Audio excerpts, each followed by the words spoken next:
dhaloota bayyaanachiisuun dirqamadha. Biyya keenya ijaaruun dirqama. Kana keessatti immoo dhaabbiin biqiltuu yeroo isaa eegee kana gochuun kaka'umsuma guddaa nutti uumeera. Jijjiirama qilleensaa hedduu fideera. Keessumaatti bineensonni badan deebi'aniiru. Bishaan badee bakkatti deebi'eera. Kanaaf even misoomni illee bakkatti deebi'eera waan ta'eef naannoo kanatti hojiin hojjetnee bu'aa buuseera jechuu dandeenya. Akkuma dhaabbiidhaaf akka kana sochoone kunuunsa isaafis immoo yeroo yeroodhaan dabaree naqatamee deddeebi'amee torbaniinis haa ta'u ji'aanis haa ta'u namoota irratti ramadamanii akkuma jiran nunis immoo deddeebinee kunuunsuu akka qabnuu fi fedhii qabnu kana sanaanis mirkaneessuun gaariidha niyaan. Kanaan duras biqiltuun dhaabame baay'ee naannoo magariisee jijjiirama qilleensaa irratti bu'aa guddaa fide jijjiirama guddaa qabaachuudha uumama madaalli uumamaa sirreessuudhaani.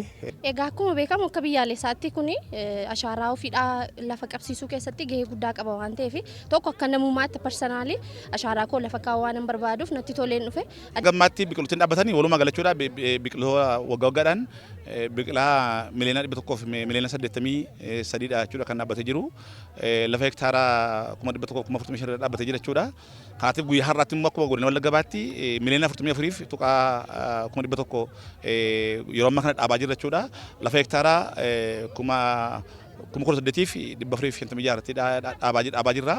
Uummata miliyoona 1.2 irratti hirmaataa jira waan ta'eef keessumaa jechuudha qophii gahaa goonee jiraatan baadiyyaa jiraatan magaalaa guyyaa har'aatti dhaabaa jirra. Bosona kana dhaabuu danda'uu keenyaan ashaaraa magariisaa kana hojjechuu danda'uu keenyaan gam tokkoon bosonni keenya iddootti deebi'ee misoomaa kan jiru, mancaatiin bosonaa sirrataa kan jiru, burqaan bishaan gaariitiif biyyeen gabbataan uumamaa kan jiru, bineensonni mukooleen kanaan dura manca'anii turanis iddootti deebi'aa kan jiran sana qofatu hin ta'in ashaaraa magariisaa kana gam tokkoon dhaabaa gam tokkoon irraa fayyadamaa haalli ittiin babal'isaa deemnu hojiin ajaa'ibsiisaaf gaggaariin hojjetamaa kan jiru akka ta'e.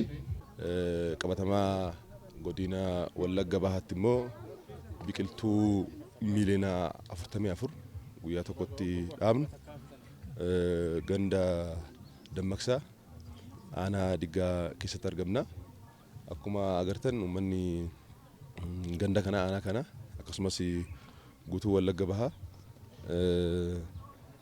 ergaa mootummaan dabarsee fudhatee ganama bariitiin ba'ee nu waliin bifa kanaan biqiltuu dhaabaa jira.